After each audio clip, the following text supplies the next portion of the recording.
নমস্কার, নিউজ নয় পর্দায় আপনাদের সকলকে আপনাদের সাথে চলে যাব বিস্তারিত খবরে। ত্রিপুরা কেন্দ্রীয় বিশ্ববিদ্যালয়ের চাকুরি এবার মুখ্যমন্ত্রীর হস্তক্ষেপ দাবি করল কংগ্রেস। এছাড়া এনএলইউতে সহকারী অধ্যাপকদের অনৈতিকভাবে আরও 1 বছর প্রভিশনাল পিরিয়ড বৃদ্ধির বিষয়টি নিয়েও মুখ্যমন্ত্রীর বিবৃতি দাবি করে কংগ্রেস। ত্রিপুরা কেন্দ্রীয় বিশ্ববিদ্যালয়ে নিয়োগ কেলেঙ্কারি নিয়ে মুখ্যমন্ত্রীর বিবৃতি এবং এক্ষেত্রে মুখ্যমন্ত্রীর হস্তক্ষেপ দাবি করে কংগ্রেস। ত্রিপুরা কেন্দ্রীয় বিশ্ববিদ্যালয়ের উপাচার্যের ছেলের চাকুরি, উপাচার্যের ছেলের হবু স্ত্রীর চাকুরি, হবু স্ত্রীর পরিজনদেরও চাকুরি হয়েছে বলে বিধানসভায় অভিযোগ করেন কংগ্রেস বিধায়ক সুদীপ রায় বর্মন। এছাড়া ন্যাশনাল ল ইউনিভার্সিটিতে 5 জন সরকারি অধ্যাপকের পিরিয়ড প্রভিশনাল অনৈতিকভাবে বৃদ্ধি করা হয়েছে। এসব বিষয়ে মুখ্যমন্ত্রীর হস্তক্ষেপ দাবি করেন কংগ্রেস বিধায়ক সুদীপ রায় বর্মন। যেমন ধরুন ত্রিপুরা সেন্ট্রাল ইউনিভার্সিটিতে এসি ওনার প্রশিক্ষক পদে ওনার ছেলে চাকরি পেয়েছে। ফ্ল্যাগ পণ্যবাহী রেল, ওনার ছেলের হবু স্ত্রী জনপ্রতিনিধি পঞ্চায়েত বেতন, ফ্ল্যাগ সিএম জনপ্রতিনিধি হবু স্ত্রীর ফ্রেন্ড চাকরি পেয়েছে। এনএলইউতে আমাদের ত্রিপুরার 5 জন অ্যাসিস্ট্যান্ট প্রফেসর হিসেবে কাজ করছেন। ওখানে 1 বছরের probationary period. They are all gold medalist, PhD holder, scholars. তাদের বলা হচ্ছে আরো 1 বছর প্রবেশনারি পিরিয়ড বাড়িয়ে দেওয়া হয়েছে যে এরা নাকি সাবস্ট্যান্ডার্ড এলিমেন্ট। এরকম ধরনের রেশিয়াল কমেন্ট করা হচ্ছে বিভিন্ন ক্ষেত্রে। I will take cognizance of all this development and take appropriate actions.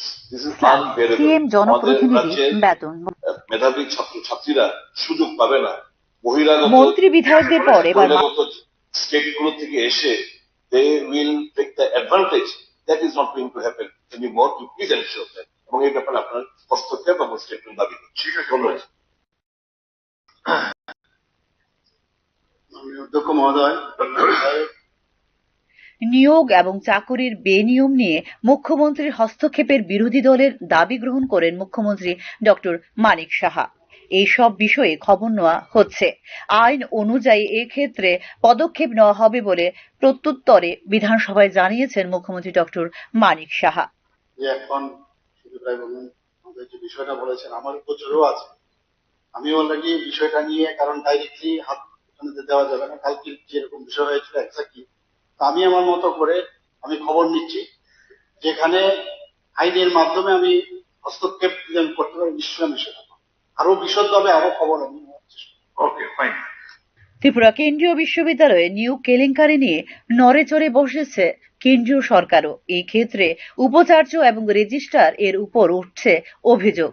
নিয়োগ কেলেঙ্কারি নিয়ে ত্রিপুরা কেন্দ্রীয় বিশ্ববিদ্যালয়ে পুলিশি অভিযানে ইতিমধ্যে সিল করা হয়েছে বহু গুরুত্বপূর্ণ নথিপত্র। এই ক্ষেত্রে বর্তমানে বিশ্ববিদ্যালয়ের উপাচার্য এবং রেজিস্ট্রার পলাতক বলে উঠে এসেছে বিভিন্ন সংবাদ মাধ্যমে। নিয়োগ কেলেঙ্কারিতে জড়িত থাকার সুস্পষ্ট মামলার ভিত্তিতে গ্রেপ্তারও করা হয়েছে বিশ্ববিদ্যালয়ের এক কর্মীকে। এক্ষেত্রে আইন অনুযায়ী এবার আগামী পদক্ষেপ নেওয়া হবে বলে জানিয়েছেন মুখ্যমন্ত্রী doctor Manik Saha. Bureau report, news নাও।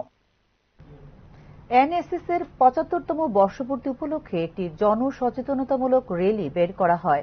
র্যালিটি রবীন্দ্র ভবনের সামনে থেকে শহরের বিভিন্ন পথ পরিক্রমা করে। দেশের সার্বিক বিকাশে এনএসএস এর অবদান সম্পর্কে জনগণকে সচেতন করার লক্ষ্যে এই র্যালির আয়োজন করা হয়েছে বলে উদ্যোক্তাদের পক্ষ থেকে জানানো হয়। এ বিষয়ে বিস্তারিত উদ্যোক্তাদের পক্ষ থেকে সংবাদ মাধ্যমকে জানানো হয়। एनएसएस के 75 ईयर्स पूरे होने के बाद ये प्रोग्राम भी कर रहे, रैली चला रहे। तो इसमें हमारा जो एनएसएस का जो कंट्रीब्यूशन है देश के विकास में, वो उसके लिए हम लोगों को अवेयर करने के लिए ये रैली कर रहे हैं। इसमें हमारा जो डिफरेंट सर्वे कंडक्ट करते हैं, जैसे आवधिक श्रम बल सर्वेक्षण, परिवार उपभोग सर्वेक्षण, असंगठित গত 24 মাসে রাজ্যে সড়ক দুর্ঘটনায় মৃত্যুর সংখ্যা 478। বিধানসভায় তথ্য দিল রাজ্য সরকার। গত 24 মাসে 1171টি সড়ক দুর্ঘটনায় 478 জন প্রাণ হারিয়েছেন ত্রিপুরায়। ত্রিপুরা বিধানসভার বাজেট অধিবেশনে কথা জানিয়েছে রাজ্য সরকার। ওই দুর্ঘটনায় 1250 জন আহত হয়েছেন বলেও জানিয়েছে সরকার। 2023 সালের মার্চ থেকে 2025 সালের ফেব্রুয়ারি পর্যন্ত ত্রিপুরায় মোট 1171টি সড়ক দুর্ঘটনা রেকর্ড করা হয়েছে।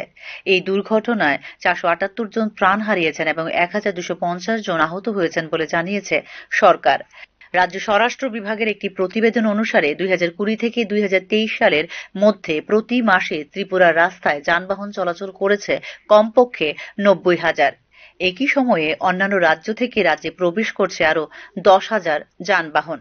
এই সমস্যা সমাধানের জন্য কেন্দ্রীয় এবং রাজ্য উভয় স্তরে বেশ কয়েকটি উদ্যোগ নেওয়া হয়েছে এবং এর মধ্যে রয়েছে অত্যাধুনিক ট্রাফিক ব্যবস্থাপনার সরঞ্জাম এবং ইন্টারসেপ্টর যানবাহন মোতায়েন করা। এছাড়াও দুর্ঘটনার শিকার ব্যক্তিদের তাৎক্ষণিকভাবে সহায়তা করার জন্য ব্যক্তিদের উৎসাহিত করার জন্য চালু করা হয়েছে গুড সামারিটান পুরস্কার হিসেবে 5,000 টাকার বিধান।